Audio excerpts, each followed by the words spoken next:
Hello and welcome to the CXO Show, the podcast for C-suite sales and marketing leaders. I'm Joe Birkdale, founder and CEO of Project 36, the strategic marketing agency behind the CXO Show. And in today's episode, we're asking, does the internet need a reset? Now today promises to be an engaging episode because as sales and marketing leaders, well, we all want and need to drive awareness, engagement and ultimately sales leads via the internet, and my own agency Project 36 is no exception to this. But has it gone too far? Is the internet biased, broken even?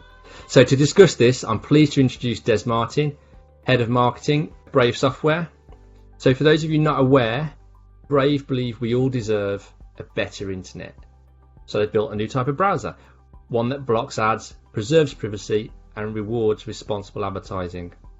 So, Des Martin, welcome to the CXO Show. Hey Joe, good to be here. Well, thank you very much for joining me. I'm looking forward to getting into this. And I think we've got a product here that's different to our normal offering. Normally we identify a pain that is common to sales and marketing leaders. Today, we're offering potentially another pain in introducing Brave. But actually, I think there's a solution to that. And I think we'll probably get to that today. So I guess the first question, Des, is really, is the internet really broken? Sure, and maybe just for your listeners, one of the side effects of the COVID pandemic world we live in, I'm recording this from my back garden in North London, so you might hear the odd bird chirp or tweet in the background. And to your question, is the internet broken? I think it's useful to take a step back and reflect on what is the business model of the internet? I can take you through my own journey and help you understand. For a long time, my belief was, if you get really useful services like search or, a whole range of different things, you've got maps products, you've got a whole range of things that are available on the web. If I share some data in order to get those things for free, that's a fair exchange. And I think most people have felt that for a considerable amount of time, but things have started to shift. People are becoming more aware of what I call the externalities that are at play. We've seen with Cambridge Analytica, and we've seen with a number of other things, that all this data that's being hoovered up, it can be used to nudge people, it can be used to push people in different directions, and also whole communities and whole countries. And that is, that's a tough one for us to digest. And ultimately, the business model of the internet is based on what has been termed the surveillance economy. So you get these stuff for free, but you give up a lot of information about preferences, location, activities, and individually there's a value, but collectively, there is a huge it's an intoxicating amount of influence that particular companies or particular governments could potentially wield. And if you want to understand the value of that, all you have to do is look at the biggest stocks in the world. The big tech stocks. All that data collected has a value, and ultimately the users of the web, they don't get to share in any of that. And I think we're emerging on a new way of looking at this, and hopefully one that works better for all the parties. And that's the people who are using the web, the people who are creating content on the web, and the advertisers on the web. I suppose one of the things I would hope to communicate today is that we are going through a transition, but on the other side of this, there are some real opportunities for all the different players that partake in the web. It's also worth mentioning, Joe, you've touched on Project 36 and the work that you guys have done, and it sounds like a lot of the focus is in a B2B world. We're really looking at B2B consumer tech and what that means for everybody that consumes it. It is all of us, but there are slightly different quirks, I suppose, or slightly different things to consider when we're looking at the B2C side of things. Yeah, absolutely. And we'll come back onto that in just a second. And you raised an interesting point there about the opportunity that I'm calling it a reset, but an opportunity that a browser such as Brave offers. And for our listeners, traditionally, and I'll include myself in this, with sales and marketing people, we use and need the internet to generate leads. So for our listeners, I want them to put a slightly different cap on it today and start to think about opportunity from making change, from taking on something that's different and embracing and listening to that. So just a step outside of our normal defend what we've got and actually look at opportunity in a different playbook, a different way of doing things. And that's me included. So before we go any further, let's talk about Brave, who Brave Software is. Can you give us a bit of an introduction on the company, who founded it, and what the vision is, and then a little bit about what your role is? Sure. And before we jump into that, just to pick up on your last point, the internet can still be used to gather leads, to be a key driver for sales and marketing teams. It just means there has to be a couple of changes in terms of how data is gathered. Have people given consent? Are people aware of what's being done with their data? But we can come back to that. So you asked for an introduction to Brave. So Brave is a next generation web browser, and it might surprise some of your listeners, but the big browsers have been around for a long time, and there hasn't been much innovation, particularly in the tech space, which prides itself on disruption. Chrome it goes back to 2008, and Firefox a good few years before that. So what does a next generation browser involve? So there are three kind of key areas. So the first one is, because Brave is based on privacy, when you cut out all of the surveillance tech and all of the various different things that are downloaded as you go across the web, you get a much faster experience. So Brave is up to 6 times faster than other browsers, and it's also cleaner and faster. So that's the kind of user experience side. And then in addition to that, we have, there's the privacy pillar. So users of Brave, when you use Brave, your personal information doesn't leave your device without your consent. And that's an important thing for some users of the web, not for everybody, but it's important that people have a choice. And we now have 13.5 million users, and they're people who voted with their feet. They're like, okay, I will share information on my terms, but not necessarily with stuff happening in the background without my consent or without me being aware of where that data or that information goes. And then finally, the third component is a new way to share value across the web. So I mentioned users, advertisers, and publishers. The current system is based on that surveillance economy model, and we want to find a new way to fund those different endeavors. So we have a system whereby value can be transferred, and users get rewarded for using Brave. So if you choose to, and again, everything is opt-in and consensual, but if you choose to opt in to Brave Rewards, users will get paid for their attention, for the ads that they consume, and then they can share that back with publishers, and obviously advertisers can advertise within this ecosystem. But it's all based on consent. It's all based on people opting in, and we see phenomenal interaction. The click-through rates are over 14%, which compared to other channels in the industry are, it's really high, and it's with people who generally are ad blind or who don't participate in that space. So I suppose what we're showing, and we're still early in our journey, is that when people are treated as equals, when people are treated as part of a process, they will opt in and they will engage in ways they haven't with some of the existing surveillance tech. And of course, early adopters tend to be advocates as well. They're looking for something different, something new, and they'll sing from the rooftops if the product stands up and is actually as promised and as offered. So before this interview, I obviously did a little bit of background and downloaded Brave and had a look around at Brave, and I can testify, and I'm not here to pitch or sell it or position it, but it's quick, it's lightning quick, and that was the first thing. And what I liked most is the little summary after using it for about a week was how much time I'd saved. That when you click now, you get used to sort of 4 or 5 seconds and then the information's there. This was like click your fingers fast, and actually it's how I remember the internet being promised.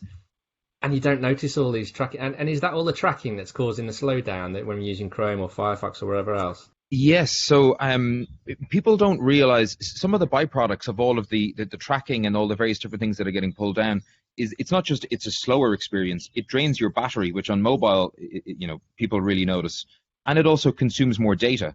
So people who are on data packages that are not unlimited, you're actually paying for the stuff. You're paying to download the various different tracking that comes with this. Um, so yeah, and I realize you asked earlier a couple of things which I didn't address. And the first one was, so who founded Brave and why and what was the vision? And also a bit about my own role. Um, so Brave has been co-founded by Brendan Eich and Brian Bondi, both ex Mozilla Firefox. Brendan previously worked at Netscape. He was the creator of JavaScript. So he created JavaScript himself in 10 days, which is the most popular programming language on the web. Was co-founder of Mozilla Firefox and now is working, has co-founded Brave. I think it's important to, and this is something that Brendan has spoken about himself. The internet has taken a turn. I suppose the direction of the internet has changed quite a bit over the last 15 years. And, Brave is really a chance to redress some of this overreach of the surveillance economy and how we can get some balance around that. I got to know Brendan a couple of years ago, and I was really impressed by the purpose. I kind of reached a certain stage in my career where I was, I've run a digital marketing agency. I've worked for a number of, high growth tech companies like Qualtrics. It was the first marketing hire in Europe, and we scaled the team really fast. I worked at Perkbox here in London. We we're one of the fastest growing tech companies in the UK. And one of the things that I have seen is that, and I love marketing and I love the digital component, but I became somewhat uneasy about some of the dragnet of information that's been gathered and then what happens on the other side. And we don't really know. And that was that sense of purpose that brought me to Brave. My role at Brave is marketing and user growth. So I head up that side of the business. We are very lucky from a user growth point of view that Brave is growing well. We added 1.3 million new users in March. We've got 13.5 million users in total. And in an era or in a time when a lot of companies are contracting, Brave has been, growing strong. And I think to touch on some of the earlier points, that people are voting with their feet. People are understanding there is a different way in terms of how they can, interact with the web, and ultimately in a more balanced way. And as a result, we've seen, a large influx of users over the last, in particular, the last 6 to 7 months.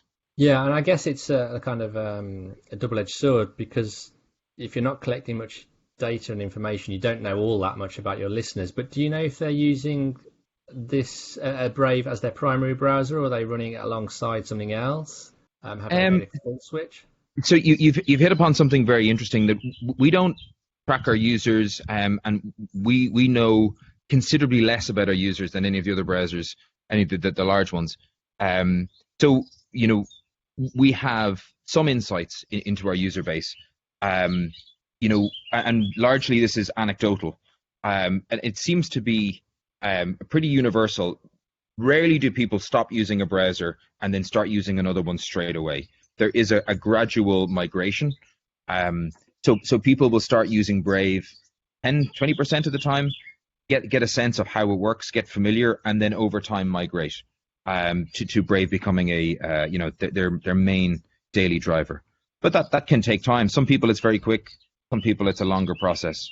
We've made Brave, so Brave is built on Chromium, so it's the same open source engine that powers Chrome. And in order to migrate from Chrome across, you can import all of your bookmarks, all your extensions work in Chrome. It's a 60-second process to migrate across. So it's not a big investment in terms of time to make the migration, but I think forming new habits is something that takes people a bit longer. Yeah, absolutely. And it's interesting that it's on Chromium, so I can some of my plugins, as long as they're not grabbing data here, there, and everywhere, I can use my existing software stack and the various plugins that are likely to still work. Yes. Again, it depends on what requests those plugins are putting in. If they are trying to extract data from the browser, there's a chance they won't work exactly as they would in Chrome.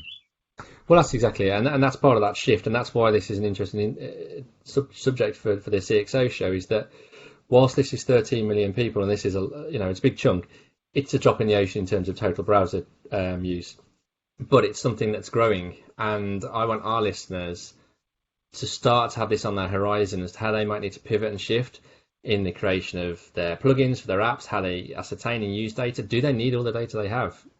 We all drown in data. So what they have, is it actually valuable to use? So most of our listeners, they're going to see things like GDPR and data protection as frankly as blockers to them achieving their day jobs and hitting their targets. These are hurdles that they need to jump through in order to generate leads and spot trends or buyer behaviors and such like. Now, regulation is there to level the playing field. It's to make it the same for everybody. So, GDPR goes far enough, doesn't it? We've all had to jump through hoops for that recently. We don't need a browser to add more restrictions, do we? I'd say, so if Brave is the way forward, how can we as sales and marketing leaders, how can we adapt to that future? Do we need to reassess and reset ourselves? Can we drive revenue like we do now? Is Brave going to herald a new way of working? So there's a lot of things in there to unpack. So the first one, particularly on the B2B side, my experience, and it is only anecdotal, is that a lot of and most companies have adopted GDPR and have taken that in terms of how they process data, how they treat data, and it's had a positive impact. And I know as a marketer, as someone, I've been in positions where some of the extra things that's imposed have seemed frustrating, but ultimately, I think the industry has shifted and people understand, okay, we can still operate with just slightly different parameters, and we can still run, once the campaigns are respecting of people's data, we can still run all the campaigns we ran before. And the thing about Brave is it's something that users are voting with their preferences by deciding to use Brave, and that's I think it's important that people have a choice, and that choice is that if I don't want to share my data with a whole string of third parties, I shouldn't have to, and it shouldn't be something that happens in the background without my knowledge. So I think that is overall a positive development. Now I understand where you're saying that marketers and people in the ad space are going, well, look, we need that data to run campaigns. But we spoke earlier about some of the opportunities that are coming off on the other side of this, and we now have a much better educated internet user, and they understand what's happening in the background. A bit like if you went back 30 years ago, people didn't really understand the impact of the environment of a whole lot of things that happen, and people proactively choose companies that reflect their concern and care for the environment. People are now proactively choosing companies that reflect their what they want to see around privacy, around data collection, and those companies are doing really well. So I think that's an important thing to look at, that this is not just there's a push factor of a new browser. There's a pull factor. People across the web want this, and that's not necessarily a chance to reassess. It's a chance to look at opportunities. There are people that if they know a company respects their data, respects their privacy, they will be a lot more open. They will engage a lot more. They will promote that company. So there's a chance to build community and loyalty around sets of values. And I think people have often missed that component. We've seen that at Brave. The early adopters, if you go onto Twitter, they talk about Brave the whole time. They understand the purpose and the mission, and they evangelize for us. And I think many companies can tap into that. So rather than looking at, this, extra layers if we're running a campaign, or we have to store data a certain way, to, well, actually, how can we emphasize this so that people understand we share the same values as them? And ultimately, people, once they understand that, and there's a healthy relationship, people may be willing to share more information and maybe even evangelize your product. Yeah, absolutely. And I think, to be honest, this mirrors a lot of what most sales and marketing people are doing anyway, particularly when they've got a content journey and a complex sell. They'll be pumping out content in various different forms and formats in an inbound model to generate top of the funnel leads, so that they're addressing and answering questions that people are searching for. They're providing guides, white papers, videos, infographics, etc.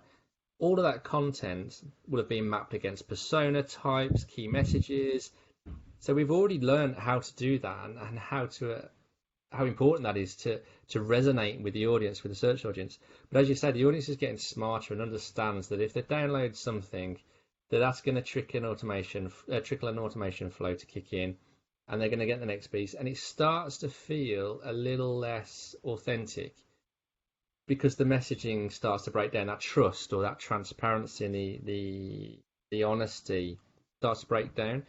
But if we shift to a model more like what Brave is promoting, in that, it's about the community, it's about transparency, it's about, we'll serve you something that's not trying to rob you blind of your data. We'll serve you an ad or a link that you can trust because it values what Brave's doing.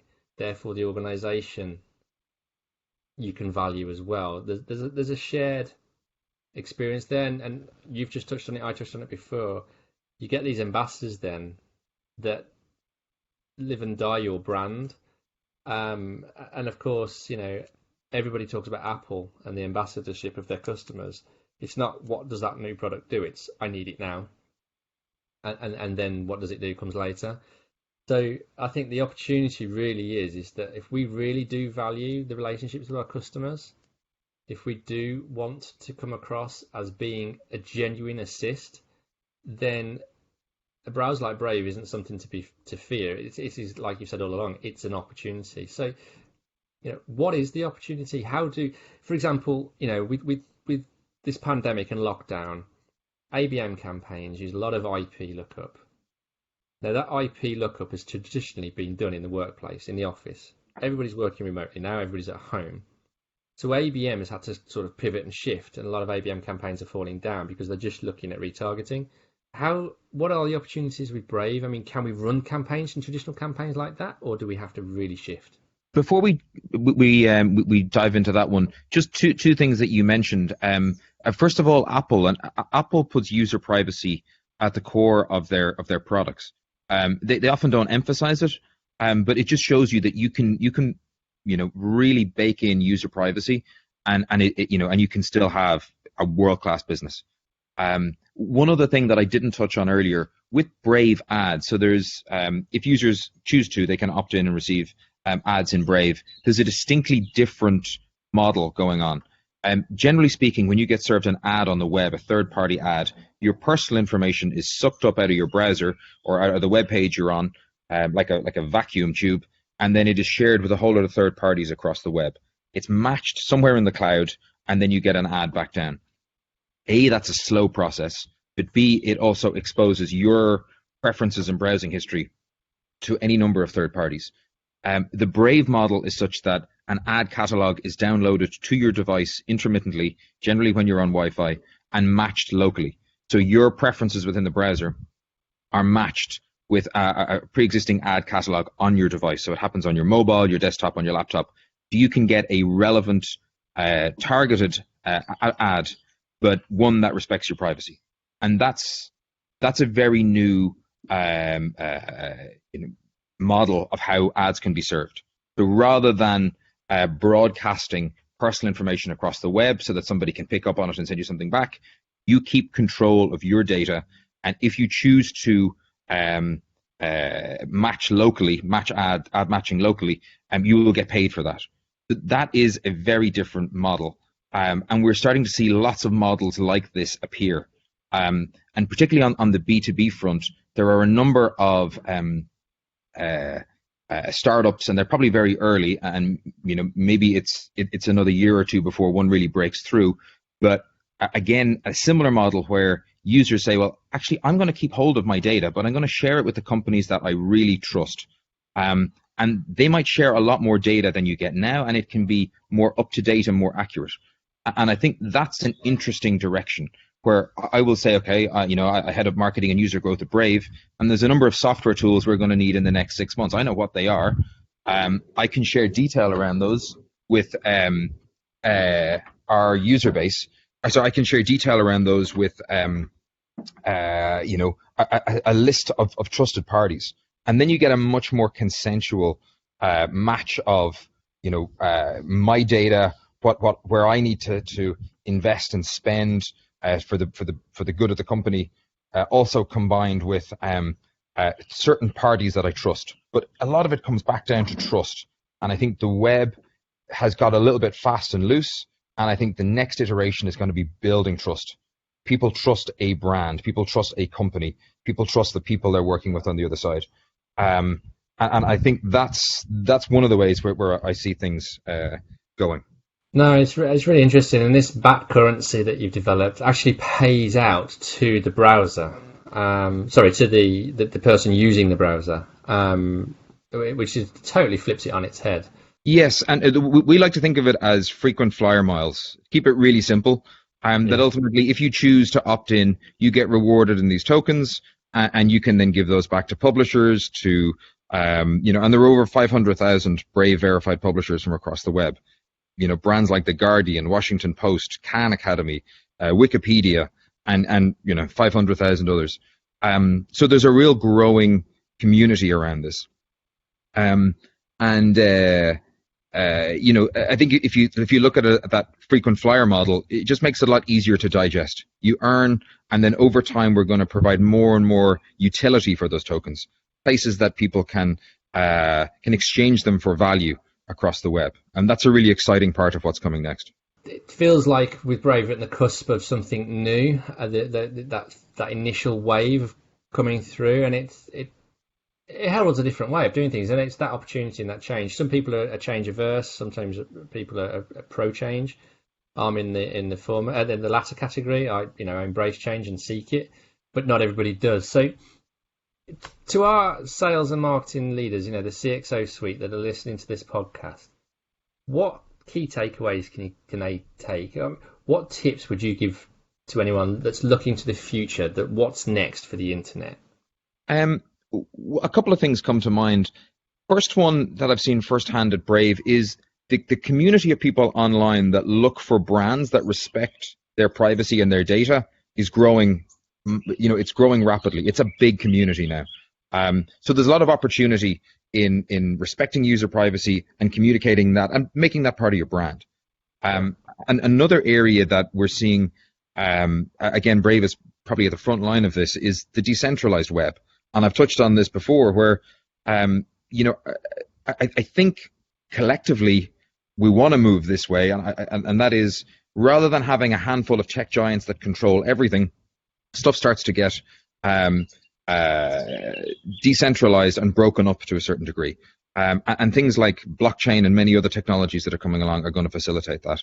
So I think the days of tech giants controlling everything, it's a bit like Standard Oil when oil first came along. I'm a history nut, and you find patterns emerge over time. So Standard Oil was a huge oil company, but then afterwards it fragmented, and you had lots of mom and pop operations with stores and different things happening. And I think hopefully there's a chance for us to open that up. And one of the things that I think will be a product of that is, if the web is more decentralized and I own my data and I choose who to share it with, there's a big opportunity for marketers and for salespeople. Once you have that trust, people will share a lot of data with you, but they will share it selectively, and they will probably take back some of that data and have the ability to take back that data if the trust is broken. So I think the decentralized web is a very interesting area, still very early, but strangely enough, I think coronavirus might actually accelerate some of this.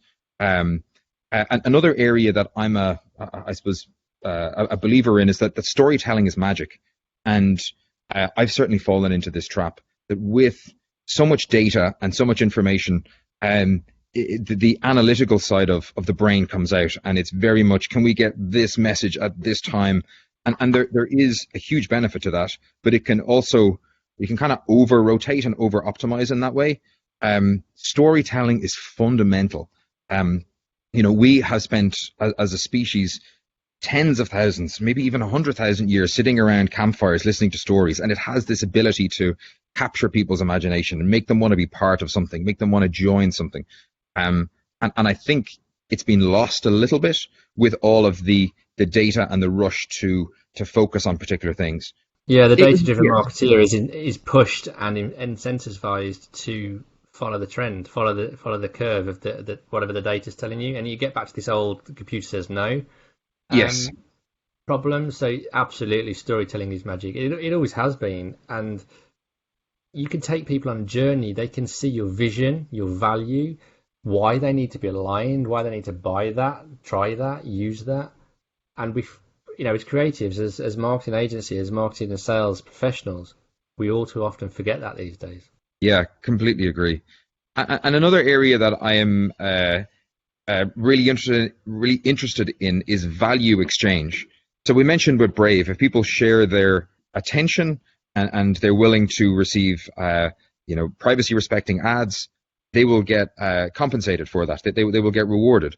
And I think we're going to see more and more of that across the web. People are not data buckets to be mined. There are many platforms across the web where people spend a frightening amount of time every day. People spend 5-6 hours a day on certain platforms. They get nothing back, but they create huge value on the other side. And it's a very uneven exchange. So I think there has to be more of a way, if people are joining a community, contributing to a community, building up a platform in some way, they should be getting some form of value back.